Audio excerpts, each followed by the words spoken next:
Today's video is sponsored by Hugo's Way. Hugo FX is a true ECN broker, allowing you to trade Forex, cryptos, and stocks with up to 1 to 500 leverage. Hugo FX has a wide variety of things you can trade with 55 currencies, 104 stocks, and 31 cryptos. Hugo's Way offers a new level of trading and is able to offer market-leading prices and trading conditions through the MT4 platform. If you're interested in checking out Hugo FX, make sure to check the link in the description of this video.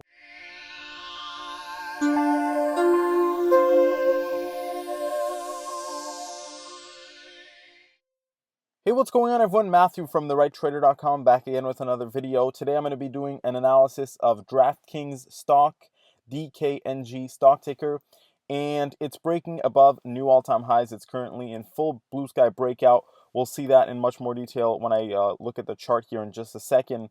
But just to give a brief overview, we are at new all-time highs. If you look at today's range and the 52-week range, we are fully at all-time highs, right? So today our high was $39.87, and we're breaking higher above that after hours. This has been a stock that's gone up nonstop since its IPO just a few months ago at the beginning of the year.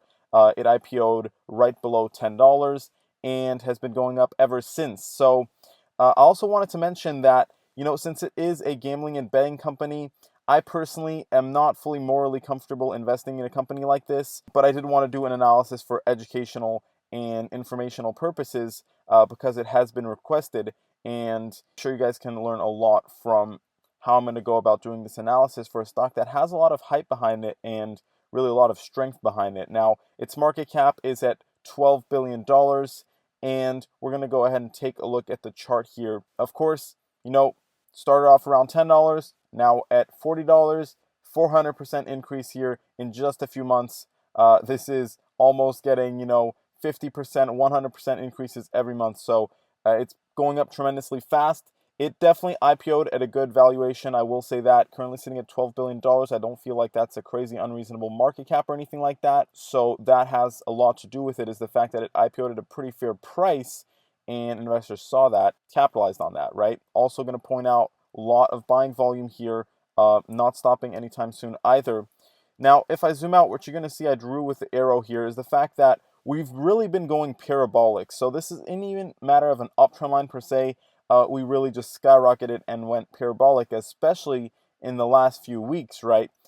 We really took off. So now the question is, when are we going to stop, right? When are we going to actually get a pullback? Because it does have to happen at some point, and that's pretty much guaranteed, right? Now, I think, of course, we are in blue sky breakout, so we don't know for sure where our resistance is going to be.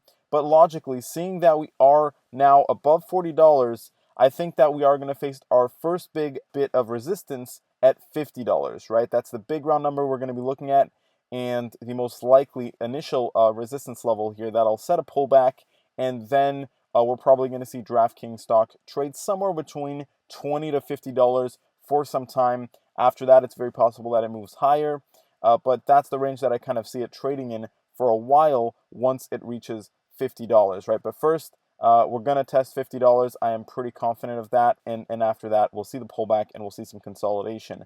That's kind of what I see happening for the rest of 2020, and we'll have to see after that, but anything is possible, right? I think that it's a company that has a lot behind it, all things being considered. And like I said, the valuation is still very fair in my opinion. Now, if we look at, some support levels, we do have a big support level right around $20. That $18 to $20 area is a big support level. And one thing that impresses me with the price action of the stock is the fact that if we zoom in, right, we don't really have all that many gaps or levels that we left open for the stock to come back and test, which means that it really has, the opportunity to make a smaller pullback and to continue higher potentially, which is something that you very rarely see with companies that have such a powerful move higher. In fact, if we go ahead and look, right, we had one little gap over here, which we've already closed, but since this stronger run up, right, from what I can see, we do not have any gaps left open. And let's check this one right over here. There is a very small gap right over here at $35. Sorry, at $30. but this would be a level that would be expected to be fulfilled after a pullback. So nothing to worry about, right? It's not like we had a gap open around $12 where we'd have to come all the way back down to $12 to close that gap. So while it's been a very powerful and extreme move higher, it's not been unreasonable in that sense, which is pretty impressive, right? It's kept a very also strong basis of trending higher along that uptrend line, not really going too much over it.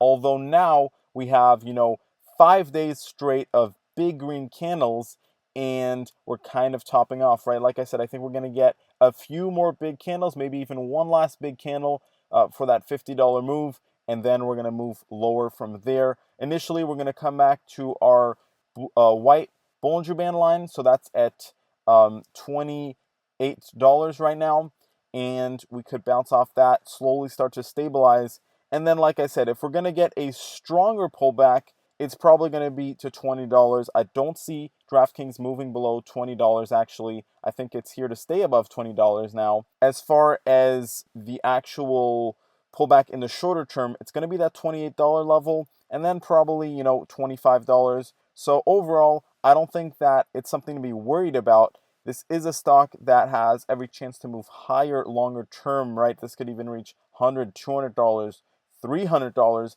pretty easily. I think that, there's going to be some bumps in the road, but for the pullback, we're looking at a shorter pullback in the shorter term. However, we are definitely reaching that shorter term top very soon here, which should be $50 exactly.